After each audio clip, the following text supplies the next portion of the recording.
are going to spend some time going through my neighborhood that I grew up in. I'm going to ask you to roll back in time. I was actually born March of 1970. And so things look different now than they did then. The street we are on currently is 34th Avenue.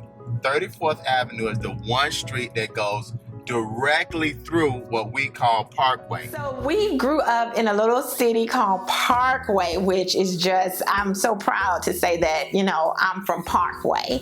And for when people know Parkway, it's this automatic connection and when they don't, it's like, oh, Parkway? Yes, Parkway. I spent an inordinate amount of time right here just about every day at the park. This was our favorite place to come and play every day. I honed my basketball skills right here at this park. Well, we first met each other around the neighborhood. We grew up in an area called Parkway, which is the area between Broward Boulevard and Sunrise Boulevard, 31st and 441. A lot of great people grew up in Parkway, and Rod lived on the north side of it, up near the swap shop, and I lived maybe midway. So we met each other at the basketball courts and around in the neighborhood growing up. Harvey would be a person who came from humble beginnings. I mean, we're all proud of the fact that, we were raised and reared in Parkway. And we carried that as a badge of honor of saying that great things come out of that community, and we're still doing great things. Middle school was very, very important for me. I did play in the band, and so around this corner was the first time where I saw some little kids smoking cigarettes, and in a flash I had to make a decision. So we come out of band practice, they give us a break, and we go around there and they smoking cigarettes. Now this is middle school in the 80s, right? And it was like, okay, do you want to smoke or not? And I immediately walked away because I knew that was not for me. I can't tell you why I knew, how I knew. Of course, they were around the corner. Nobody was going to find out. But I had an opportunity to take on smoking cigarettes in middle school, and I didn't. The other thing in band, which I loved, I was fortunate enough to be a drummer. So my 3 goals in life I wanted at that age was to be a professional drummer, a professional boxer, or to be some kind of professional. Now in middle school, I didn't know what kind of professional, but I knew some kind of professional because I liked that guys wore suits to work. So I didn't know what was for me, but I knew that. So started boxing, played in the band, in the drums, and of course, did all the other stuff that middle schoolers do.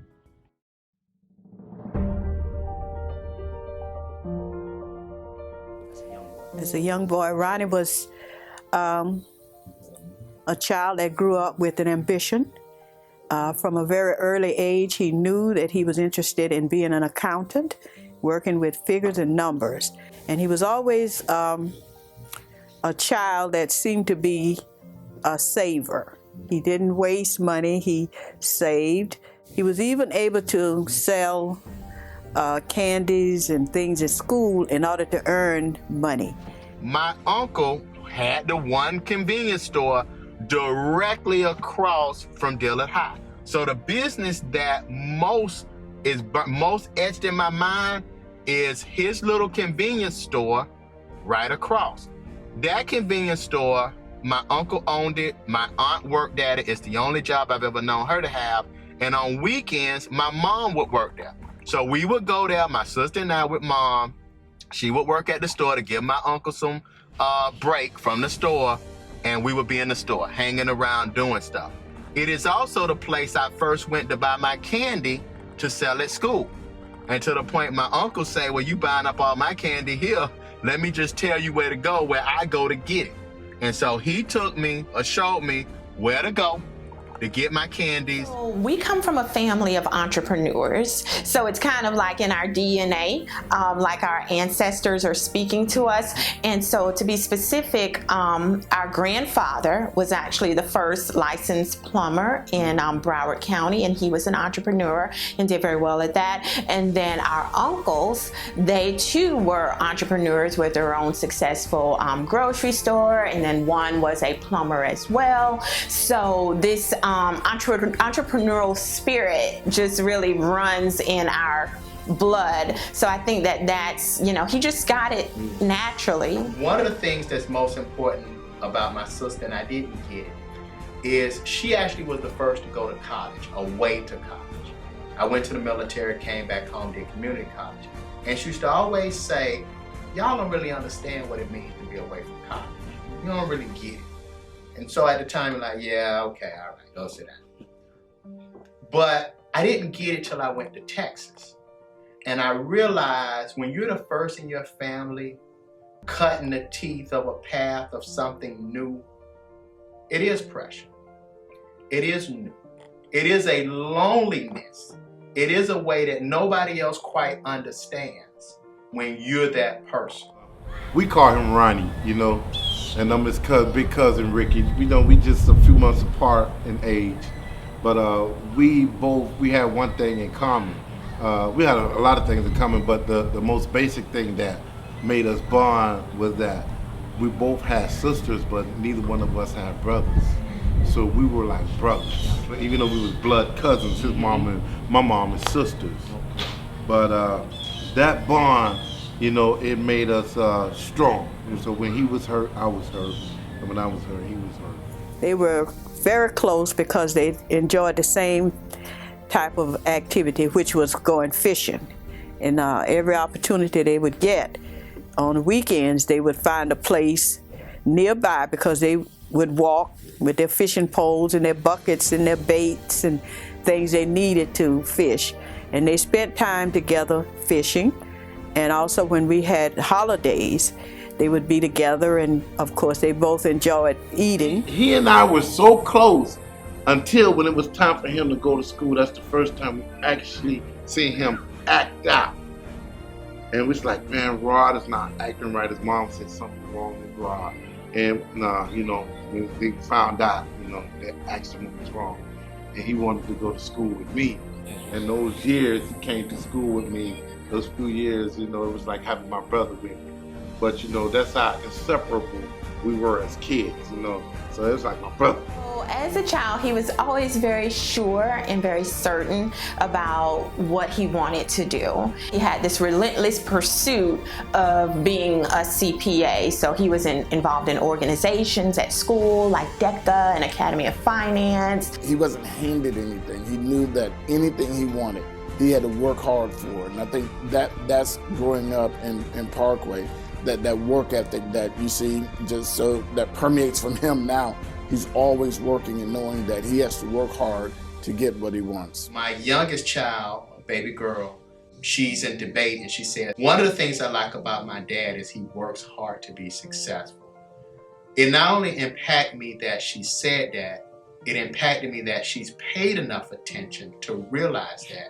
And it impacts me that she'll make that transition in her life to understand, if I want to be successful, there's no shortcuts. My dad is a very smart person. He is very diverse in what he can do. He's good at a lot of things, obviously taxes and stuff like that. So I have an older daughter, and I've been a father for a while. And so she's in a unique position because she's seen the full transition. She was born when I was 18. Having children come later in life, you begin to understand, I need to balance my time at work. I need to balance my time with them, and I need to make sure that they have some time that we're together so that they can get a peek into what it looks like.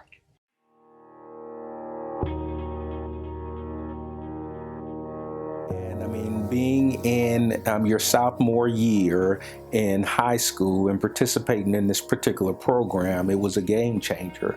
I mean, so we participated in accounting competitions, one of which he placed very high and I placed very high. So you were able to declare at a very early age that, you know, I want to be an accountant when I grow up. I want to be a business executive when I grow up. I want to be a business owner when I grow up, as a result of being exposed to a rigorous business curriculum at Plantation High School. I remember we were in the high school economics class that he hates that I talk about, because I wasn't in the Academy of Finance, and him and Jonathan Allen and all these future business leaders were in the class, and they were kind of picking on me that they're these business leaders and we're in economics. And so I told them I was going to beat them in that class, and I got the highest grade. We all got an A, but I got the highest A. I beat them future business leaders in that class.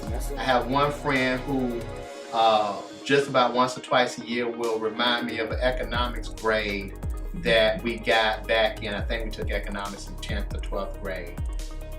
That story is refreshing to me because the person knew me back then. And to be able to discuss that was before the titles, the houses, the children. This is who the person was then. Those things are important, and those things endear. Those things are the things that remain when the titles are gone. What you had to do was give up all of your electives and only keep your core math and core English, and all of your other classes would be business classes. You had to sign up in the 10th because it was a 2-year program that affected your 11th grade and your 12th grade. So in the Academy of Finance, every semester you took accounting, you also took banking. You had to take in 12th grade your government and economics.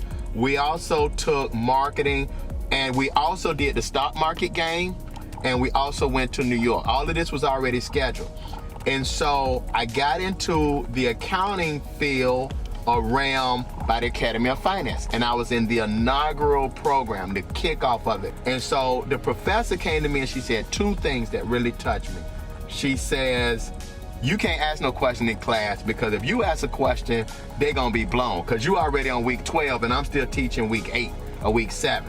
So we had our little deal that I would ask my questions during lunch. Her name was Gail Miller. And the other thing was, she said, if you really can do this accounting, if you really like it like this, you really need to look at making it a career. And that was one of those matrix moments that resonated in my body. Once she said that, once I got it, I instantly had blinders on. It was nothing else but accounting. Nothing else mattered. And I had to get an A. I got an A in every one of her classes for the 2 years.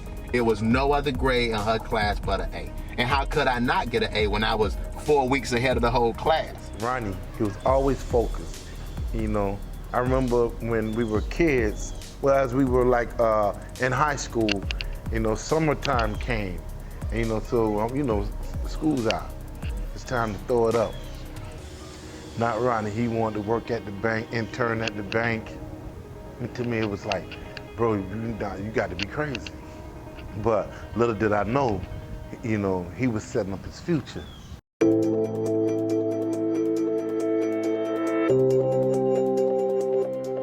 HCT has birthed and put into place probably more African American young accountants than any other firm that I can name.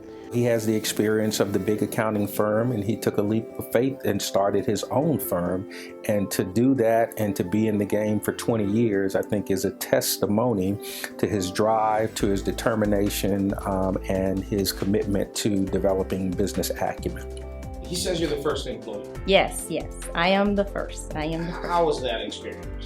Actually, it was quite interesting when we started. I was the first female when he first started.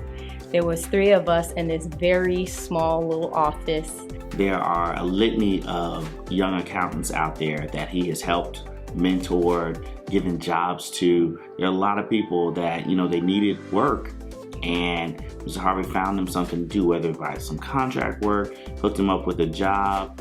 You know, he started off with a Big 4 firm, and he decided to branch out on his own. So he knows when people, start off with those big firms and decide they want to branch out on their own, sometimes he's that bridge that helps them get to their own success. He's not somebody that tries to close the door behind him. He's not one of those crabs in a barrel. He's somebody that allows people to stand on his shoulders so he can help them improve as well. He gave us such a variety that we were able to learn how to audit various sectors, and we were never pigeonholed. So what that allowed for me is when I went from, for-profit organizations, I had the skills. When I went to governmental, I had the skills. I was an employee of Mr. Harvey and of the firm back in the early 2000s. When I first got elected, I left my public sector job and started doing business development for Mr. Harvey and the firm. I remember when we first moved into the office, right, and we hadn't really built it out yet. So where my desk was, because the office used to be a doctor's office, my desk was next to a doctor's sink. So when my paperwork would be here, and there would be a working sink right next to me. So if I needed some water, I had an opportunity to get it right there. But that's, he bought the office bigger than he needed it because he saw a vision. He knew that he was going to get bigger and he would need the space, and now they're busting at the seams. When you think about the work that he has put in helping staff and helping to develop them, and the skill sets that he demonstrates from a personal level is very contagious. And I believe if modeled, it only adds value to the individual. If we can run together, we can draft, we can pull, we can pace each other to get to the finish line. So running by yourself is great, but if I can run with a pack where I might get weak and want to fall back, but if the pack is still pushing, I can make it. Well, guess what your employees are? That's your pack. That's my group. I need us to be together. And so will the person come on board and be a part of the pack? In any business, you have to strive to be the best in that business. And you have to do that constantly because you have to compete. And if you don't understand that, I think you find yourself from time to time not able to be in the game to compete. You really get left out of the game. And so how do you define yourself differently? It's how well do you do your job? How well do you really advocate with your business? How well is the business being presented at all times, even when you are not physically there? We did from auditing to taking out the trash to answering the phones. There were times we were the receptionist, we were the janitor, we were the auditor, the whole nine. He was very strict about making sure that the office ran as if there were 20 people and there are only 3 of us.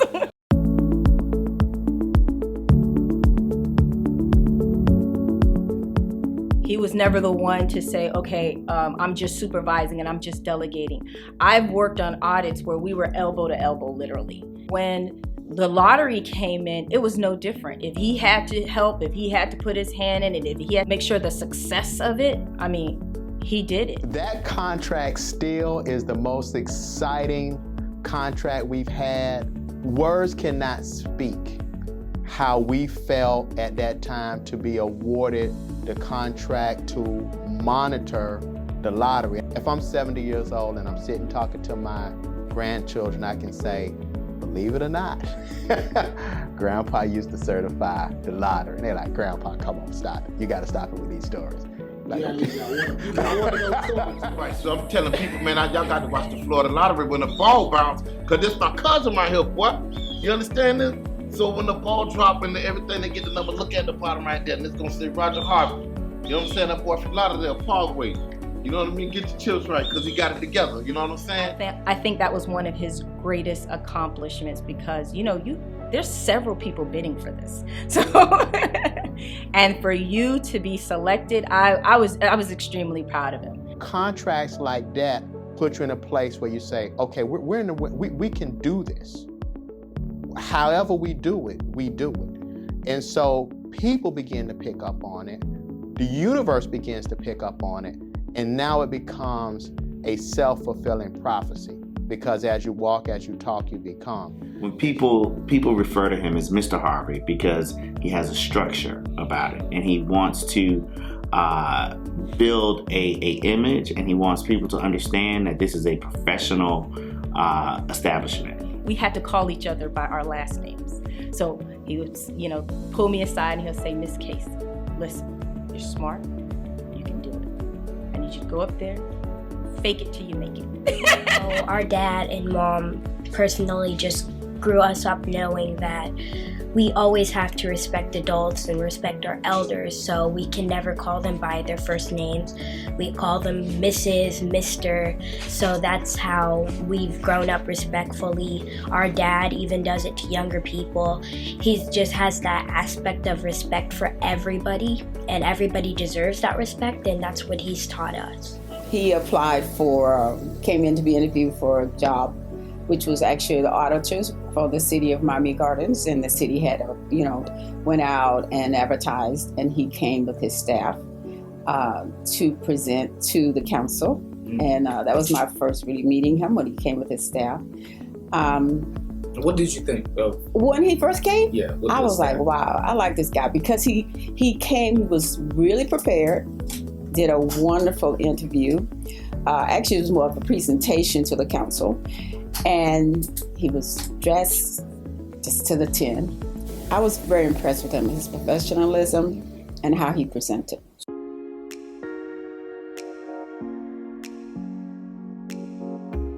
Giving is a part of growth. And I do it because sometimes I see the need. I've learned that what may be important to somebody else, $100, may not be as important to me now.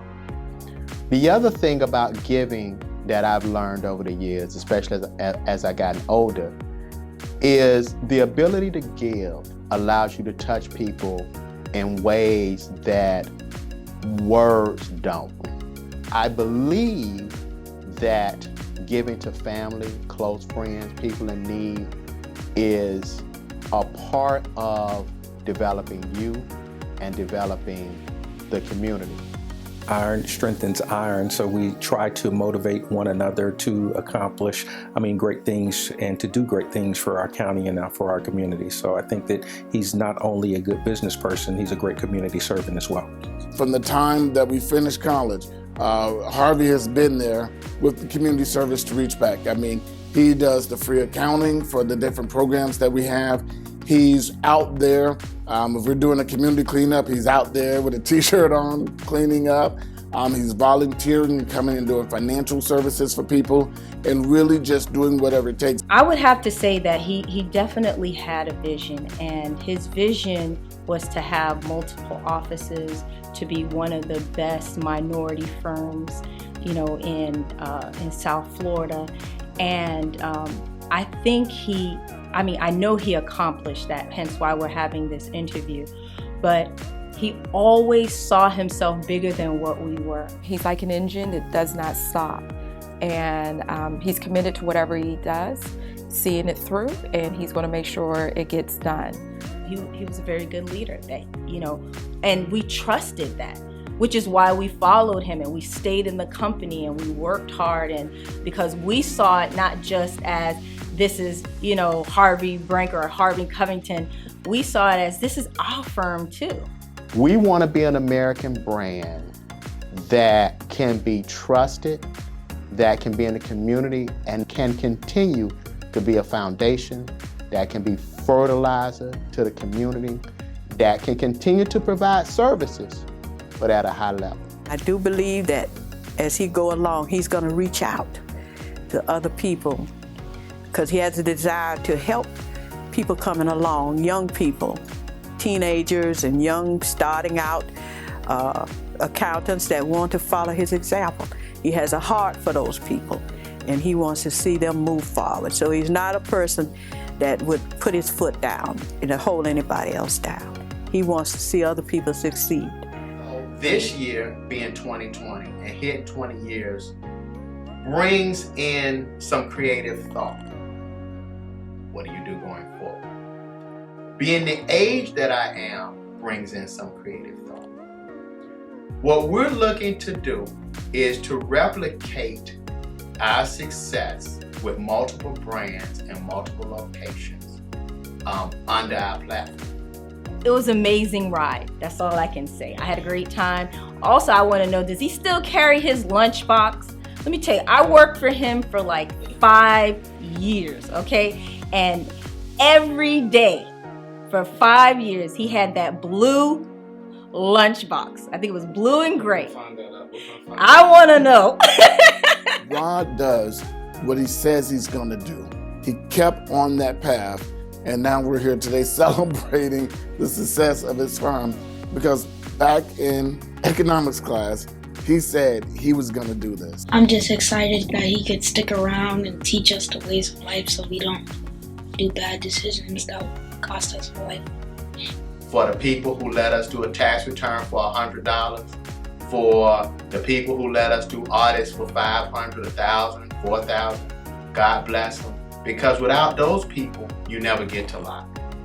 Those people, and it are people that will give you a chance, and they gave us a chance, and then what we did was made good on that opportunity. Whether it meant no sleep, low sleep, cheap paper, expensive paper, whatever it took, we did not miss that opportunity.